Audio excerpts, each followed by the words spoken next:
বুঝছি না কামনা কি কইছেন? আমার আব্বা আমার কত দাবি চাইছে কোনো কামনা আপনার আব্বা শয়তান লারা দেখে তাবিজ এনে দিছে, জি এরপরে কাজও না। জি না শয়তানটা মানে আপনার তো বড় জি না, জি শয়তানের সিফা দাবি দেন না ফরাত শুধু আমার লাই শয়তানে মায়েরা লাগবো আপনারা।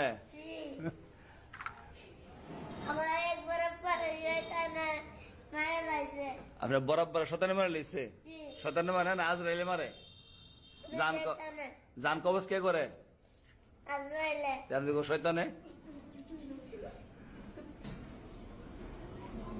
আমি কত মারি মাদাতাম আমি মাদাতাম আপনার কোন দাও বাগ্যা দাও মহিলা ভুলে যান গা। আপনি আম্মা যে এই যে এক সপ্তাহ কষ্ট করে আনতেছে, আমার আম্মা আমার আজকে মারছে? জি কয়টা বার দিচ্ছে আজ? হুজুর ওই তো লার্গি দিয়ে উঠে আমার দাদা বাড়ি মারছে কেডা? আম্মা